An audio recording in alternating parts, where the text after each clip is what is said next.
નમો હરિયંતાણમ નમો સિદ્ધાણમ નમો આયર્યાણમ નમો વજ્જાયાણમ નમો લોહે સૌ સાવુણમ એસો પંચ નમુકારો સૌ પાવપણાસણો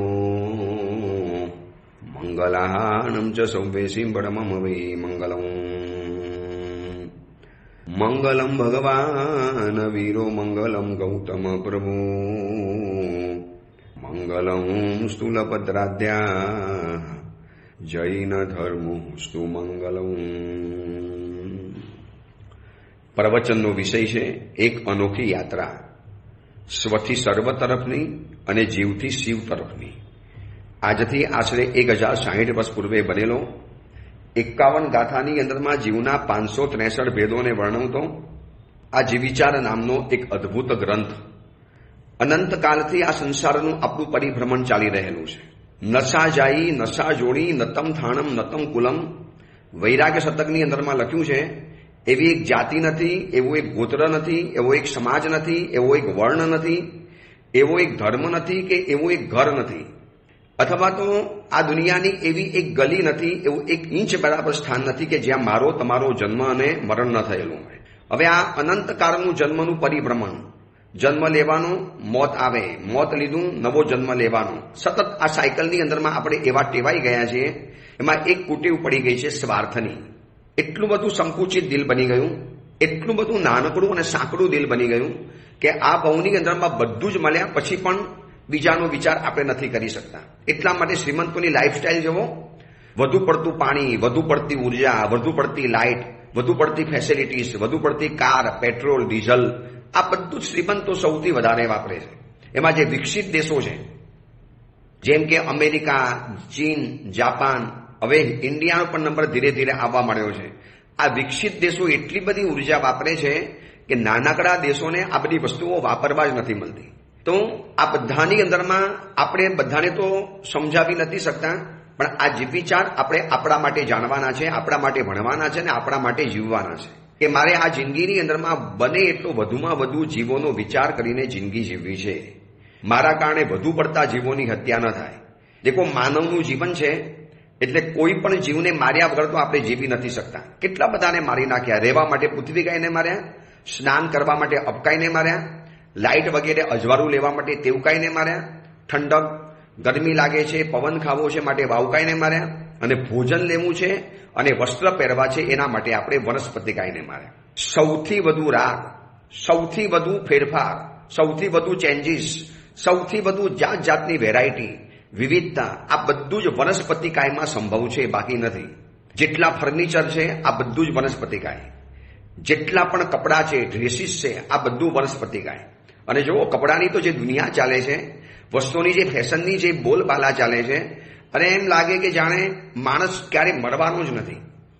એટલા કપડાં, એટલા વસ્ત્રો. એમાં જ્યારે લગ્ન આવે, હવે જેમ જેમ લોકોના પરિચયમાં આવે એટલે ખબર પડી કે લગ્નોની ખરીદી કરવા માટે પણ મહિનાના મહિનાઓ માણસ રખડે. મહિનાના મહિનાઓ સાડી લેવા બનારસમાં જાય, અમુક ડ્રેસ લેવા મુંબઈમાં જાય, અમુક ડ્રેસ લેવા માટે સુરતની અંદરમાં આવે, અમુક લેવા માટે અમદાવાદમાં જવાનું, અમુક લેવા માટે ચેન્નાઈ ને બેંગ્લોર વગેરેમાં જવાનું. ઓહો, જાણે કે લગ્ન એટલે જાણે સ્વર્ગમાં દુનિયા જવા માટે હોય. કેટલી બધી જાતના લગ્નના જે કપડાના જે રાફડો ફાટેલો છે, આખા પરિવારના એક સરખા કપડા, એમાં ડાન્સ સેરેમની હોય, એની અંદરમાં અમુક જાતની થીમ, અમુક જાતના વસ્ત્રો. આમ લાગે કે જાણે કે માણસ રાગની અંદરમાં પાગલ બની ચૂકેલો છે, આંધળો બની ગયો છે. સામે વનસ્પતિકાયના જીવોની કોઈ વિરાટ નથી દેખાતી. જેટલા બને એટલા કપડાં વધુમાં વધુ, એની ફેશન, એની કાપકૂપ, એની તોડ મરોડ, અને એક વખત પહેર્યા પછી ફરીવાર નહીં પહેરવાના. કપડાં રદ બાતલ જાય, ઘરમાં ખૂણામાં પડ્યા રહે, સડ્યા કરે. હવે એટલા મોંઘા કપડાં હોય કે તમે કોઈને ભેટમાં આપી પણ ન શકો, ફરીવાર પહેરવા નથી, અને બસ નવી નવી ફેશન કયા કરવી છે. આ બધી જ વેરાયટી ઉત્પન્ન થાય છે સાધારણ વનસ્પતિકાય એટલે કે વનસ્પતિકાયમાંથી. હવે આજે આપણે એ જોવું છે કે વનસ્પતિકાય એટલે એકેન્દ્રિય, જે નિગોદ વગેરે કહેવાય. આ નિગોદના સ્વરૂપને આજે આપણે જાણવું છે કે કેટલી ભયંકર એ લોકોની કિલામણા હોય છે આ બધા જીવોને. એના જન્મ મરણ, એની જન્મ મરણની પરંપરા, એ જે રીતે જન્મે છે, મરે છે, એ બધી વાતો જાણીશું ને તો એમ લાગશે કે આટલી બધી જીવોની મેં વિરાધના કરી મારા જીવનની અંદરમાં. કેટલી બધી વખત એ લોકોના જન્મ મરણ થાય છે. પહેલા એ જાણી લો, પછી વિસ્તારથી બતાવું. એક શ્વાસ ઉશ્વાસની અંદરમાં, એટલે આપણે જેને બ્રીધિંગ લઈએ છીએ, જેને શાસ્ત્રીય ભાષામાં શ્વાસોશ્વાસ કહેવાય, જેને આપણે બ્રીધિંગ કહીએ, અને એમાં સૂક્ષ્મ અને બાદર નિગોદના 17 કરતા પણ વધુ ભવો થઈ જાય છે. આપણો એક શ્વાસ લીધો અને શ્વાસ છોડ્યો, એક આંખની પાપણ ઝપકી અને ખોલ બંધ થઈ આંખ, એની અંદરમાં 17.5 વખત, એટલે કે 17 કરતા પણ અધિક ભવ થઈ જાય છે. એટલે કે એક મુહૂર્તમાં, એટલે કે 48 મિનિટ, 48 મિનિટ્સમાં નિગોદના જીવો 65,536 વખત જન્મે છે અને મરે છે. જો આપણને એક વખત મરણનું દુઃખ કેટલું બધું ભયંકર લાગે, કેટલો બધો ડર લાગે છે. આજે માણસને મોતનો ભય કેટલો મોટો લાગે છે. મરી જઈશ તો, કંઈક મારું મૃત્યુ થઈ જશે તો. મૃત્યુ તો આવવાનું જ છે, મોત તો અફર સત્ય છે, ગમે તારે બધાનું આવવાનું છે. આપણે એક મોતથી આટલા બધા ડરીએ છીએ, જ્યારે આ નિગોદની જિંદગી એક મુહૂર્તની અંદરમાં નિગોદના જીવો 65,536 વખત જન્મે છે અને મરે છે. 65,536 વખત. હવે પૃથ્વીકાય અને અપકાયના જીવો એક મુહૂર્તની અંદરમાં 12,824 વખત જન્મે છે અને મરે છે. આ લોકપ્રકાશ, જીવાભિગમ, પન્નવણા ઇત્યાદિ ગ્રંથોની અંદરમાં આ જીવોની જે દુનિયા બતાવી છે ને, પ્રભુને પ્રાર્થના કરવાનું મન થાય કે ભગવાન, ભૂલોની સજા એવી નહીં આપતો કે આવા પૃથ્વીકાય ને સાધારણ વનસ્પતિકાય નિગોદની અંદરમાં ચાલી જાઉં. શાસ્ત્રમાં એક જગ્યાએ સવાલ પૂછ્યો કે નરક ગતિ ખરાબ કે નિગોદ ખરાબ. ચલો હું પણ તમને આજે આ સવાલ પૂછું છું. આ પ્રવચન જે સાંભળો છો, ઓડિયો પ્રવચન, દેશ વિદેશમાં વિવિધ ગામ નગરની અંદરમાં જે હજારો લોકો આ પ્રવચન સાંભળો છો, એમને હું જાણે કે તમારી સામે બેઠો છું અને હું તમને એક પ્રશ્ન પૂછું છું. માય ક્વેશ્ચન, મને તમારે આન્સર આપવાનો કે કઈ ગતિ વધારે ખરાબ, નિગોદ કે નરક ગતિ? તો શાસ્ત્રોની અંદરમાં જવાબ આપ્યો છે, જે ગતિમાંથી મનુષ્ય ગતિમાં જલ્દી ન અવાય એ ગતિ સૌથી ખતરનાક. ફરી વખત, કઈ ગતિ વધારે ખરાબ, નિગોદ કે નરક? તેમ લખ્યું છે, જે ગતિમાંથી મનુષ્ય ગતિમાં જલ્દી ફરી વખત ન અવાય. પાછું ફરી વખત જલ્દી મનુષ્ય ભવની અંદરમાં જેમાં જન્મ નથી મળી શકતો, એવી ગતિ ખરાબ છે. એટલા માટે નરક કરતા નિગોદ સૌથી ભયંકર છે. નરકમાં તો 33 સાગરોપમનું આયુષ્ય.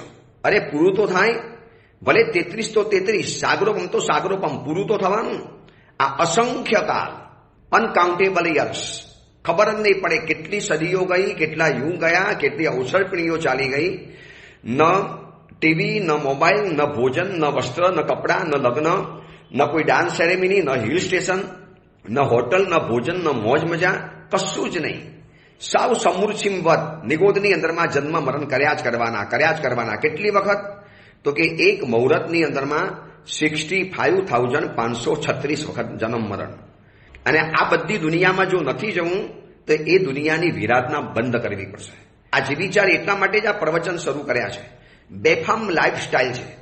નાવું છે તો બસ બાથરૂમની અંદરમાં શાવર જઈને શરૂ કરી લો. મોસોક પૂરા કરવા છે, જેકુચી પાતની અંદરમાં જઈને સ્નાન કરી લો. દોસ્ત, આ અપકાયના જીવોની જિંદગી સાંભળો કે અપકાયના જીવો, પૃથ્વીકાયના અપકાયના જીવો એક મુહૂર્તની અંદરમાં 12,824 વખત જન્મ અને મરણ થાય છે. પછી પ્રત્યેક વનસ્પતિકાયના જીવો એક મુહૂર્તમાં, એક મુહૂર્ત એટલે 48 મિનિટ સમજી લેવાની, એક અંતર મુહૂર્તમાં 32,000 વખત જન્મે છે અને મરે છે. બેન્દ્રિયના જીવો 80 વખત જન્મે છે અને મરે છે. તેન્દ્રિયના જીવો 60 વખત જન્મે છે અને મરે છે. ચૌરેન્દ્રિયના જીવો 50 વખત જન્મે છે અને મરે છે. અસંગની પંચેન્દ્રિયના જીવો 24 વખત જન્મે છે અને મરે છે. અને સંગની પંચેન્દ્રિયના જીવો એક મુહૂર્તની અંદરમાં એક ભવ કરે છે. જે સંગની પંચેન્દ્રિયના જીવો છે એક મુહૂર્તમાં એક જ ભવ કરી શકે. આવી એક દુનિયા છે નિગોદની, વનસ્પતિકાયની અને સાધારણ વનસ્પતિકાયની, જે આપણે અત્યારે વાત ચાલે છે. ઘરનું ફર્નિચર, ભોજન, કપડાં ઇત્યાદિ જેટલી પણ વેરાયટી જોવા માટે મળે છે, આ સૂક્ષ્મ નિગોદ એટલે કે સાધારણ વનસ્પતિકાયમાંથી જોવા માટે મળે છે. હવે જો આ દુનિયાનો આપણે બચાવ કરવા નહીં જઈએ, આ દુનિયાને જો આપણે બચાવવાનો ભાવ પેદા નહીં કરીએ, લોક પ્રકાશ, પન્નવણા, પ્રવચન સારોદ્ધાર, જીવાભિગમ ઇત્યાદિ ગ્રંથોની અંદરમાં જે નિગોદનું સ્વરૂપ બતાવ્યું છે એ પણ આજે ભેગું બતાવી દઉં. બહુ વિસ્તારથી આપણે જે વિચાર જાણવા છે. જે વિચારની એક એક વાતોને જાણીને એક પરિણતિ પેદા કરવી છે, દયાની પરિણતિ, પ્રેમનો ભાવ, જીવોને બચાવવાનો એક સદભાવ પેદા કરવો છે કે મારા કારણે રખેને એક વધુ પડતો જીવ નકામો ન જાય. જેટલાને મારવા પડે છે એટલો મારવા જ પડે છે. હું આજે વસ્ત્ર પહેરું છું ને, ભલે સફેદ કપડાં તો સફેદ કપડાં પહેરવા તો પડે છે સાધુ જીવનમાં. ચોરપટ્ટો, પાગળની કપડો, ઘો, મુપત્તી, આ બધું પહેરવું તો પડશે. નગ્ન તો રહેવાતું નથી, નિર્વસ્ત્ર તો રહેવાતું નથી.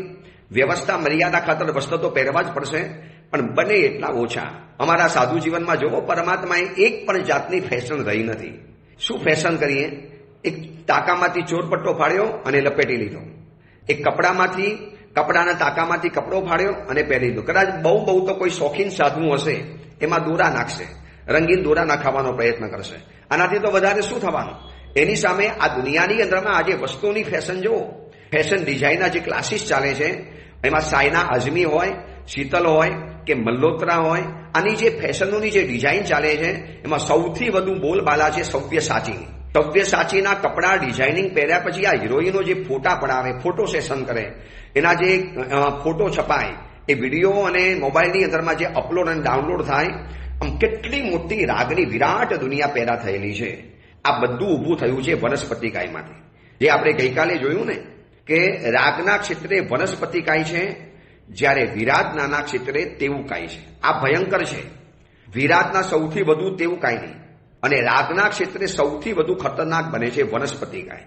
અગર વનસ્પતિકાયને જો આપણે વાપરવાનું બંધ કરીએ ને, તો આ સંસારમાંથી 80% વસ્તુઓ આપણી વાપરવાની ઓછી થઈ જાય. કોઈ કંટ્રોલ જો કરે ને, કારણ કે પૃથ્વીકાયમાં કેટલી વેરાયટી હોય, પૃથ્વીકાયમાં જગ્યા પણ એટલી રોકાય, પણ આ ભોજન અને વસ્ત્ર, આમાં દુનિયાએ દાટ વારી નાખ્યો. ભક્ષ અભક્ષ, રાતના ખાવું, બપોરે ખાવું, દિવસે ખાવું, ગમે ત્યારે ખાવું, ઊભા ખાવું, રોડ ઉપર ખાવું, લારી ઉપર ખાવું, પાણીપુરી જેવી વસ્તુઓ ખાવી, ગંદા માણસોના હાથે ખાવું, કેટલાય દિવસોના વાસી માવા મસાલા ખાવા, દિવાળીના મીઠાઈઓ બહારથી ખરીદવી. અરે ઘરમાં રહી લો, કોઈ તીર્થમાંથી બને છે એ લઈ લો, પણ શું કામ તમે આવી રીતે બહારની જે તે વસ્તુઓ આચર કુચર ખાવાની? એમાં પ્લાસ્ટિક પેકિંગની અંદરમાં જે વસ્તુઓ આવે છે, જેમાં નાનકડા છોકરાઓ જેની પાછળ પાગલ છે, એવા બિસ્કિટ્સ, એવી વસ્તુઓ, એક તો પ્લાસ્ટિકનું પેકિંગ પણ ઘટિયા હોય, એનાથી કેન્સરના જીવાણુઓ થાય છે. જો આ બધો કંટ્રોલ પરમાત્માએ આપણને જીવિચાર દ્વારા બતાવેલો કે આરોગ્ય પણ હતું અને આરાધના પણ હતી, જીવનની વ્યવસ્થા પણ હતી, અને આપણી જીવનની સુંદર પ્રકારનો વ્યવહાર પણ રહેલો હતો. આજે આપણે છેલ્લો દિવસ છે, પછી આપણે આગળના ચેપ્ટરમાં જવું છે. આજે સાધારણ વનસ્પતિકાયની વાત જાણી લેવી છે. તો કે નિગોદનું ગોલકનું સ્વરૂપ હોય છે. ગોલક એને ગોરા કહેવાય. તે આકાશ પરેશની એક રચના છે, એક આકાશ પરેશની વિશિષ્ટ રચના છે. તેનો આકાર ગોળ લાડવા જેવો હોય છે, બોલ જેવો હોય છે, એટલે એને ગોલક કહેવાય છે. તથા એક બે દિશાએ જ્યાં અલોક હોય ત્યાં 5 ગોલક બને છે. આ એક અલગ વાત છે. દિશા વિદિશા, આ બધું બહુ ડીપમાં જાણવું પડશે, પણ ખાલી આટલું જાણી લો. એક બે દિશાએ જ્યાં અલોકનો ભાગ આવે છે ને, ત્યાં ખંડ ગોલક બની જાય, અને જ્યાં પૂર્ણ ગોલક અસંખ્ય આકાશ પરેશની અંદરમાં બનેલો હોય છે. કોક જગ્યાની અંદરમાં ખંડ ગોલક અને કોક જગ્યાએ અખંડ ગોલક, આખો ગોળ લાડવા જેવો, પૂનમના ચાંદ જેવો. હવે તે એક એક ગોરાના સર્વ પરેશોને અવલંબીને, એને આશરીને એની સાથે રહેલી અસંખ્ય નિગોદો રહેલી હોય છે. એટલે કે અંગુલના અસંખ્યાતમાં ભાગ જેટલા નિગોદનો એક ગોરો છે. સમજો, અંગુલનો અસંખ્યાતમો ભાગ. અંગુલ એક શાસ્ત્રીય માપ આવે છે, પ્રમાણાંગુલ, ઉચ્છેદાંગુલ, આ બધું એક માપ છે. તો અંગુલના અસંખ્યાતમાં ભાગ જેટલો નિગોદનો એક ગોરો છે. 14 રાજલોકના લોકાકાશના જેટલા પ્રદેશો છે, એટલે કે અસંખ્યાતા પ્રદેશો છે, એટલા ગોરા છે. એટલે કે આંખની પાપણ ઉપર જે વાર છે ને, એ વાર ઉપર પણ અસંખ્યાતા ગોરા છે. એટલા ભાગમાં પણ એક એક ગોરાની અંદરમાં અસંખ્યાતી નિગોદ, અસંખ્યાતા ગોરા, એક એકની અંદરમાં અસંખ્યાતી નિગોદ, અને આટલી બધી સંખ્યાની અંદરમાં રહેલા તે નિગોદના ગોરા, અને એક એક નિગોદમાં વળી પાછા અનંતા જીવો. તો ધ્યાનથી સાંભળજો. એક એક ગોરાની અંદરમાં અસંખ્યાતી નિગોદ, એ નિગોદની અંદરમાં વળી પાછા અનંતા જીવો, અને આવા અસંખ્ય વળી પાછા ગોરા છે. ભૂતકાળના સર્વ સમયો, ભવિષ્યકાળના સર્વ સમય અને વર્તમાન કાળનો એક સમય, એ બધાને એક જગ્યાએ ભેગા કરવાના. એટલે કે ભૂતકાળની અંદરમાં જેટલો સમય પસાર થયો છે, કેટલો સમય પસાર થયો છે? અનંત સમય, અનંત સમય. કોઈ એનો કોઈ હિસાબ જ નથી. બિલિયન, ટ્રિલિયન જે પણ ગણો એના કરતાં પણ કઈ ગુણ પહોંચી જાય અનંત સમય, તો એ બધા સમયો ભૂતકાળના સમય, ભવિષ્યકાળના સમય અને વર્તમાન કાળનો એક સમય, એ બધાને ભેગા કરી એના વરી પાછા અનંતા મલ્ટીપ્લાય કરવાના, એને અનંતે ગુણવાના. એટલા જીવો એક નિગોદની અંદરમાં છે. આવી અસંખ્યાતી નિગોદના ગોરા છે, અસંખ્યાતી. મગજમાં ન બેસે એટલા બધા જીવો આ નિગોદની અંદરમાં કારી સ્કેટમાં છુપાયેલા છે, સપડાયેલા છે, પીડાય છે, રીબાય છે, માથાના આમ દુખાવા જેવા થાય છે. એને બહાર નીકળવું છે. એક સિદ્ધ પરમાત્મા નીકળવાના ત્યારે નીકળવાના. વિચારો આ સિદ્ધ પરમાત્મા કેટલા ઉપકારી છે આપણા માટે, કે આ નિગોદની એક અંધારી દુનિયામાંથી લાવી અને આપણને આ પંચેન્દ્રિયની એક ઉજળી દુનિયાની અંદરમાં લાવવાનું કામ કર્યું છે. હવે ત્યાં ન જવું હોય, એ કારી દુનિયાની અંદરમાં જો સપડાવું ન હોય, તો પ્રત્યેક વનસ્પતિકાયમાં કે સાધારણમાં નથી જવું, તો એ બધાની પીડા અને કિલામણા બંધ કરી દો. જે જૈનો કંદમૂળ ખાય, જે છોકરા છોકરીઓ બેફામ બનીને કંદમૂળ અને વસ્તુઓ ખાવાની, એ લોકોને એ શરમ નથી, એ ખબર પણ નથી કે આ દુનિયાની અંદરમાં આપણે હતા, અનંતકાળ રહેલા હતા, એમાંથી બહાર નીકળ્યા. કીધું ને, નરક કરતા નિગૂઢ ગતિ વધુ ભયંકર છે, કે કારણ કે એમાંથી મનુષ્ય ગતિમાં આવતા આવતા આવતા નવને જે પાણી ઉતરી જાય, વર્ષોના વર્ષો નીકળી જાય, એમાંથી આપણે આવ્યા છીએ. હવે એની ઉપર રાગ કરવાનું, રોડ ઉપર ઊભા ખાવાનું, રાતના 12 વાગે અને 2 વાગે પણ ખાવાનું, એઠા મોડે ખાવાનું, જૂઠું બોલતા બોલતા ખાવાનું, મજાક મશ્કરી કરતા કરતા ખાવાનું, ઠઠ્ઠા મજાક કરતા કરતા ખાવાનું. આ બધું જ અત્યારે વર્તમાન સમયમાં એટલું બેફામ રીતે ચાલે. એમાં લગ્નો જ્યારે હોય છે, જૈનો પણ ભૂલી જાય કે જાણે અમે માણસ છીએ. સાવ નફ્ફટ અને બેશરમ બનીને જે રીતે જૈનોના જે લગ્નો ચાલે છે, જે રીતે લગ્નોની અંદરમાં ઉદ્ભટ ડાન્સ, જે રીતે ઉદ્ભટ કપડાં, બીભત્સ વર્તન, જે રીતે આમ બેફામ અને બે લગામ રીતે જે લાઈફસ્ટાઈલ 2-4 દિવસની હોય છે, એમાં એમ લાગે જાણે કે માણસને મરવાનું જ નથી. કોઈ નિગોદ જેવી દુનિયા જ નથી, કોઈ નરક ગતિ નિગોદ ગતિ જેવી કોઈ દુનિયા જ નથી, કોઈ એકેન્દ્રિય બેન્દ્રિય છે જ નહીં, કોઈ પૃથ્વીકાય અપકાય જેવી જાણે કે કોઈ વિશ્વમાં કોઈ રચના જ નથી. દોસ્ત, એ સમયમાં મજાક મસ્કરી કરતા કરતા, હા હી કરતા કરતા, અને એની અંદરમાં લોન ઉપર જે લગ્નો શરૂ થયા છે ને, એને તો દાટ વારી નાખ્યો છે. એ લોન ઉપર તમે બૂટ પહેરીને ઉભા રહો, ગર્ભવતી 9 મહિનાની સ્ત્રી હોય અને એના પેટ ઉપર તમે જે લાત મારો અને એને જે પીડા થાય, એના કરતા અસંખ્ય ગણી પીડા તમારા બૂટ અને ચંપલ દ્વારા આ લોન ઉપર રહેલી વનસ્પતિકાયને વિરાધન થતી હોય છે. આ બધી વનસ્પતિકાયની વાત ચાલે છે. સાધારણ ને પ્રત્યેકની જે આપણે અત્યારે વાત કરીએ છીએ એની વાત ચાલે છે. અને આપણને શરમ ના આવે, સાહેબ પછી ખરાબ લાગે. નહીં જવું તો મારો મિત્ર છે, મારો કઝિન છે, મારી બહેનપણી છે, મારું દોસ્ત છે, મારા કાકા છે ને મારા અંકલના લગ્ન છે. ભૈયા, આવતા ભૂમમાં તમારો એ અંકલ કે તમારો કઝિન કે તમારી બહેનપણી કે તમારો ફ્રેન્ડ કે તમારો આ વ્યવહાર બચાવવા નહીં આવે, ત્યારે પુકાર પાડજો એ તમારા કઝિનને. એ કઝિન તારા લગ્નમાં આવ્યો, જો કર્મ બંધાયા નિગોદમાં અને વનસ્પતિકાયમાં આવવું પડ્યું, જો આ વનસ્પતિકાયમાં ફસાઈ ગયો છું, આવ મને બહાર કાઢ. ઓલો કઝિન કે ભાઈ, હું પણ ફસાયો, તારી બાજુમાં જ બેઠેલો છું. આપણે બંને વિરાધના કરી, મોજ મજા કરી. અરે લોન ઉપર લગ્ન રખાય જૈન પરિવારની અંદરમાં. મારું ચાલે તો આખા જૈન સમાજની અંદર એક ફતવો બહાર પાડી લઉં કે રાતના લગ્ન નહીં અને લોન ઉપર તો હરગીજ નહીં, નેવર, થઈ જ ન શકે. જૈન પરિવારમાં તમે જન્મ્યા છો, તમે જીવિચાર ભણો છો, તમે જીવિચારની વાતો સાંભળી છે, અને ન હોય તો એવા લગ્નવાળાને આ જીવિચારના પ્રવચન મોકલી આપજો, આંખમાંથી આંસુ પડી જશે. કઈ રીતે આપણે આ બધી બેલગામ જિંદગી જીવી શકાય, કેવી રીતે? અને આટલી હિંમત નથી ધર્મ આત્માની અંદરમાં. અમારી પાસે દર વર્ષે પ્રાયશ્ચિત લેવા માટે આવે. સાહેબ, લોન ઉપર લગ્નમાં ગયા, ડાન્સ કર્યો, સાહેબ પ્રાયશ્ચિત આપો ને. હવે શેનું પ્રાયશ્ચિત? પણ આટલી ભયંકર વિરાધના કરીને આવ્યા વનસ્પતિકાયની, હવે તમે પ્રાયશ્ચિત માગો છો. શું તમારા પ્રાયશ્ચિત એ જીવો જીવતા થઈ જવાના? એ જીવોને વળી પાછું નવું આયુષ્ય મળી જવાનું? યાર, તમારે તમારી જિંદગી બનાવવા માટે લોકોની દુનિયા ઉજાડી નાખવાની, તમારે તમારું નાનકડું વિશ્વ ઊભું કરવા માટે કોઈના આખા વિશ્વને ભૂસી નાખવાનું? કેવી રીતે બની શકે? તમે તમારી લીટી મોટી કરો, કોઈની નાની કરી નથી કરવાનું. તમે મજા કરો, પણ આવી રીતે મારીને કટલેઆમ ચલાવીને એક ક્રૂર કસાઈ બની ગયા. આપણે આટલા બધા નફ્ફટ અને બેશરમ બની ગયા. પરમાત્માની પૂજા કરીએ, પ્રવચનોમાં જઈએ, પૌષધ કરીએ, સામાયિક કરીએ, અને પછી ગુરુ પાસે આવો. સાહેબ લગ્નમાં જો, પછી પૂછીએ કેમ લગ્નમાં ગયા? નતું જવું. સાહેબ એવું છે ને, આમ પાછું ખસિયાણું હસીને શું કે, સાહેબ એ તો એવું છે ને કે સાહેબ ખરાબ લાગે. વાહ, ખરાબ લાગે. અહીંયા પરમાત્માને ખરાબ લાગે એનું કાંઈ પડી નથી. એ બચારા જીવોનો કચ્ચર ઘાણ નીકળી ગયો, એની તમને કાંઈ નથી પડી. શેનું પ્રાયશ્ચિત? આનું પ્રાયશ્ચિત જ ન હોઈ શકે. ખાવું પીવું બંધ કરો, મહિનાઓ માટે ખબર પડે કેવી વેદના અને ડંખ થાય છે. આ આક્રોશ એટલા માટે બતાવું છું કે કોઈ કહેનારું નથી. બસ દીકરાના લગ્ન આવ્યા, દીકરીના લગ્ન આવ્યા, લોકોને બતાવી દેવું છે, રિસોર્ટમાં લગ્ન રાખવા છે અને બેફામ બનીને દારૂ અને શરાબની તો જે પાર્ટીઓ ઉડે છે. જૈન સમાજના લગ્નની વાત કરું છું. જૈન સમાજના નામ સાથે પ્રૂફ છે. આ તો બોલી નથી શકાતું. નામ સાથે ખબર છે કે કયા પરિવારે કઈ જગ્યામાં ઇગતપુરીના કયા ફાર્મ હાઉસની અંદરમાં નફ્ફટ, બેશરમ અને બે લગામ બની અને જે રીતે તિથિઓના દિવસોની અંદરમાં લગ્ન રાખ્યા, લોન ઉપર રાખ્યા અને એમાં વળી પાછી નોનવેજ અને શરાબની પાર્ટીઓ રાખી. ક્યારેક એમ થાય કે ઢાંકણીમાં પાણી લઈને ડૂબી મરવું જોઈએ આપણે. સમાજ ક્યાં જઈ રહેલો છે? આટલી બધી મોજ શોખ, આટલા બધા ભોગવાતની જિંદગી. અરે હોય, લગ્ન કરાવો છો, તમારી પાસે પૈસો છે તો બરોબર છે, જાઓ તમારા ગામડામાં, ત્યાં લગ્ન કરો. નાનો માણસ કમાશે, બીજા માણસો કમાશે. અહીંયા કોઈ પણ શરમ નથી આવતી. આ નિગોદની દુનિયાનું તમને વર્ણન બતાવું છું કે દુનિયાના બધા સમયો ભેગા કરવાના. વિચારી લેજો, ભૂતકાળના બધો સમય, જેટલો ટાઈમ ગયો, ભૂતકાળનો ટોટલ ટાઈમ, ભવિષ્યકાળનો બધો સમય અને વર્તમાનનો એક સમય, આ બધાને ભેગા કરી મલ્ટીપ્લાય કરવાના, એને અનંત ગુણા કરવાના અને એટલા જીવો એક નિગોદની અંદરમાં છે. હવે માનો ચોમાસાની અંદરમાં આપણા ઘરમાં નિગોદ બાસતી હોય, એની ઉપર એક્ટિવા ચાલે, ગાડી ફરી વરે, તમારા ચંપલ ફરી વરે, બૂટ ફરી વરે.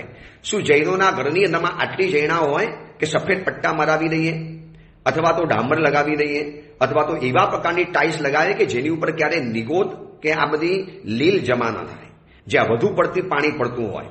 લોકોના બિલ્ડિંગોમાં વળવા નથી જતા અમે, કારણ કે બિલ્ડિંગની બહાર જ એટલી નિગોદ છે અને આખો દિવસમાં કેટલી ગાડીઓ અવર જવર થાય, કેટલી બધી ગાડીઓ, આમ જીવ કચરાઈ જાય. અરે આટલી બધી વિરાધના થાય છે. જૈન આખું બિલ્ડિંગ જૈન છે, ટોટલી બિલ્ડિંગ જૈન. અરે એ તો છોડો, દેરાસરોની અંદરમાં પણ જ્યાં પાણી વગેરે મૂકવાનું હોય છે, દેરાસરમાં અમુક જગ્યાએ જે પગ ધોવાની જગ્યા હોય છે ત્યાં પણ નકલી નિગોદ જામી હોય છે. કયા આગેવાન સચેત છે? કયા આગેવાનને આ જીવિચાર ભણ્યા છે? બતાવો કોઈ ટ્રસ્ટી જીવિચાર ભણ્યા હોય તો. છે કોઈ આગેવાન ભણ્યા હોય જીવિચાર? આંગળીના વેઢે ગણાય એટલા હશે. મને આ સુરતની અંદરમાં વેસુના એક એરિયાની અંદરમાં મને એક શ્રાવક દેરાસરમાં લઈ ગયા સવારના સમયમાં. મને કે સાહેબ જુઓ, આ પરમાત્માની પલાઠીમાં કેટલી બધી નિગોદ જામી છે. હું કેટલું આ લોકોને વિનંતી કરું છું, સાહેબ એવા પ્રકારનો આ પથ્થર છે કે એમાં આટલું બધું પાણી ન વપરાય. એમાં રોજ અષ્ટોત્તરી અભિષેક કરવાના, રોજ વળી પાછો ભક્તામર બોલીને અભિષેક કરવાનો. હવે એવા જાત જાતના અભિષેકો શરૂ કરી નાખ્યા છે ને. ભગવાનની ભક્તિનો વિરોધી નથી, હું સાધુ છું, ભગવાનનો સાધુ છું, પણ આટલી બધી વિરાધના કરવાની. રોજ નવા નવા અભિષેક, પૂનમના અભિષેક અલગ, અમાસના અભિષેક અલગ, બેસતા મહિનાના અભિષેક અલગ, વદ દશમના અભિષેક અલગ, પછી ભક્તાવરણનો અભિષેક અલગ, પછી અષ્ટોત્તરીનો અભિષેક અલગ. અરે ભૈયા, આ બધા અભિષેકો ક્યારેક ક્યારેક કરવાના હોય, રોજ બરોજ ન કરી દેવાના હોય. અને આ બધું બેફામ રીતે ચાલે, કોઈ કોઈને કહી શકતું નથી. અરે દેરાસરની અંદરમાં ભગવાનના પક્ષાલ કરવાના કલશની અંદરમાં નિગોદ જામી છે, આવું મેં બતાવેલું છે. ભાઈ, દેરાસરના કલશમાં નિગોદ છે અને તમે એનાથી અભિષેક કરો છો. એની કંઈક તો જૈના કરો, કંઈક તો એનો રસ્તો કાઢો. જ્યાં કેસર ઘસાતું હોય, પગ ધોવાતા હોય, જ્યાં વધુ પડતું પાણી વપરાતું હોય, લોકોના ઘરમાં તો હોય છે, દેરાસરોમાં પણ આ અનવસ્થા અને અવ્યવસ્થા હોય છે. આ નહીં જૈના રાખીએ તો આવતા ભાવમાં આપણું આ રિઝર્વેશન પાક્કું છે. સૂક્ષ્મ તથા પાદર સાધારણ વનસ્પતિકાયની નિગોદ કહેવામાં આવે છે. એના સૂક્ષ્મ નિગોદ, એને અવ્યવહાર રાશિ કહેવાય છે. ત્યાંથી પાદર નિગોદમાં આવે, જેને વ્યવહાર રાશિ કહેવાય છે.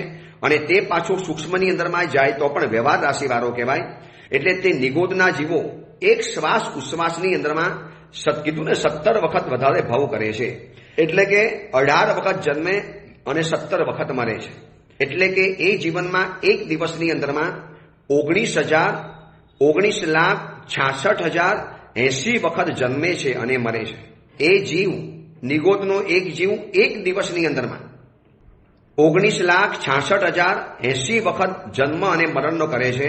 તો એક નિગોદની અંદરમાં અનંતા જીવોના કેટલા જન્મ, કેટલા મરણ.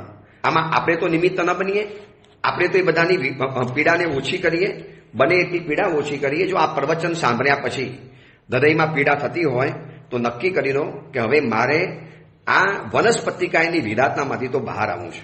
ભૈયા, ડૂચા નીકળી જશે જો આ રાગની અંદરમાં ફસાઈ ગયા. આ વનસ્પતિકાયની દુનિયા એટલે રાગની દુનિયા છે. પાર વગરની વેરાયટી, વિવિધતા, ફેરફાર, એમાં તમે જેટલું ધારો એટલું કરી શકો છો. જો બધાના ઘરના ફર્નિચર, બધાના કબાટના વોર્ડરોબ, બધાના ઘરનું રાજ રચેલું, જો આમ જાત જાતનું જોવા માટે મળે. આડેધડ લાકડા કપાય, આડેધડ લાકડાનો વ્યવહાર થાય, આડેધડ જંગલો કપાતા જાય, વૃક્ષો કપાતા જાય. એમ કહેવાય છે કે 100 ફૂટબોલના મેદાન જેટલા જંગલો રોજના કપાય છે. આ પર્યાવરણ વિદો જે બધા ફિગર બતાવે છે એ બતાવું છું. શેમાં? આવા મોસોકની અંદરમાં, આવી જ મોજ મજાની અંદરમાં. પછી ક્રિકેટનો બોલ હોય, ટેનિસનો બોલ હોય, આ બધા લાકડામાંથી બનવાનું. આ બધું વનસ્પતિકાય. ક્રિકેટનું બેટ એ પણ વનસ્પતિકાય. વનસ્પતિકાય સિવાય તો દુનિયા જ નથી. આ પ્રવચન હું જે નોટમાં લખીને લાવું છું એ પણ મારા માટે વનસ્પતિકાય છે. જેનાથી લખું છું, જે પેનથી, એ પેનનું ઉપરનું કલેવર જે બધું ગણો ને એ બધું પૃથ્વીકાયને અને વનસ્પતિકાયનું આવે. કોઈ પૃથ્વીકાયનું છે, કોઈ વનસ્પતિકાયનું છે. આના સિવાય તો આપણી જિંદગી જ નથી.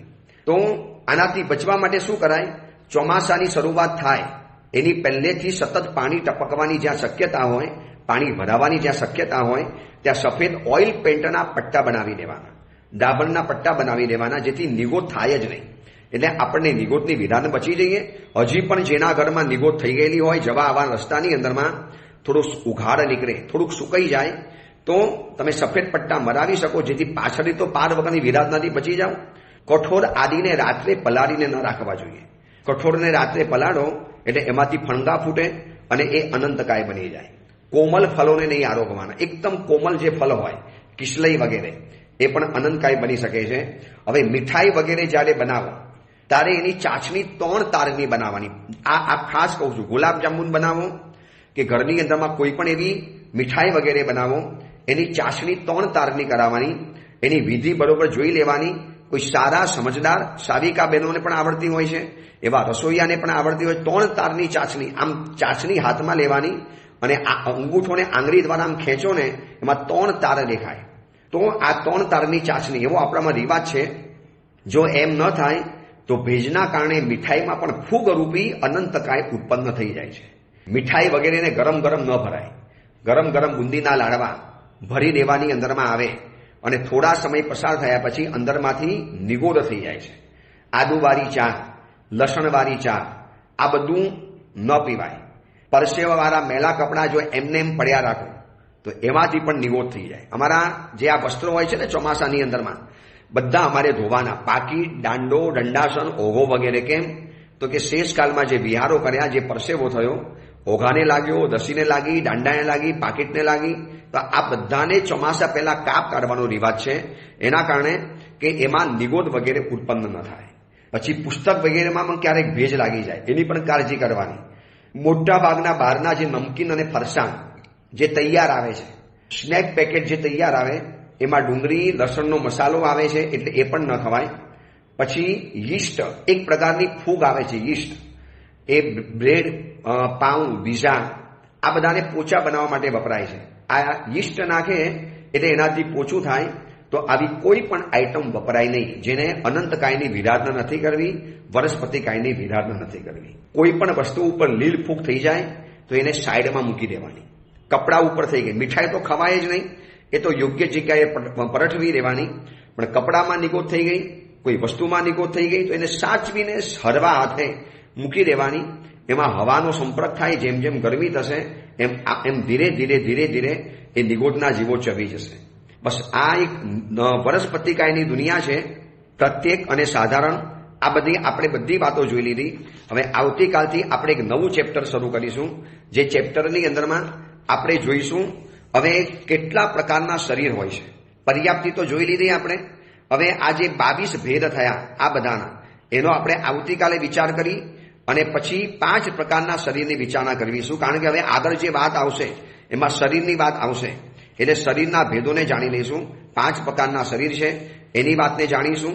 પણ આજે નિગોદની દુનિયાની જે વિસ્તારથી વાતો કરી, જે વનસ્પતિકાયની દુનિયાની જે વાતો જાણી, બસ એ માત્ર જાણજો નહીં, તમે તમારા મિત્રો સાથે શેર કરો. મિત્રોને આ વસ્તુઓ મોકલો. એ મિત્રોને સમજાવો કે દોસ્ત, આ અમારા જે વિચાર છે, પરમાત્મા મહાવીરે બતાવેલી આ વાતો છે, આ સર્વ કોમન વાતો છે.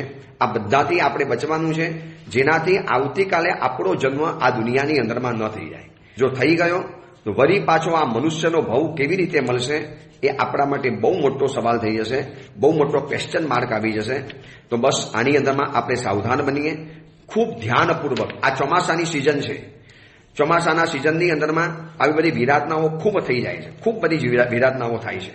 એટલે જૈન માત્રની ફરજ છે, પ્રભુનું શાસન પામેલા પ્રત્યેક વ્યક્તિની આ ફરજ છે કે દીક્ષા લઈ અને સર્વ જીવોની રક્ષા નથી થતી તો સાવક જીવનની અંદરમાં રહી યથાશક્ય વધુમાં વધુ મારા ઘરમાં હું વધુ પાણી હવે નહીં વાપરવા દઉં, મારા ઘરમાં કંદમૃત હવે એન્ટ્રી જ નહીં કરવા દઉં, મારા ઘરમાં 5 તિથિ લીલોતરી તો હવે નહીં જ વાપરવા દઉં. આવા કેટલાક સંકલ્પો, આવા કેટલાક મજબૂત નિર્ણયો, આવા કેટલાક ઠોસ નિર્ણયો પરિવાર માટે હવે કરવા જરૂરી પડશે.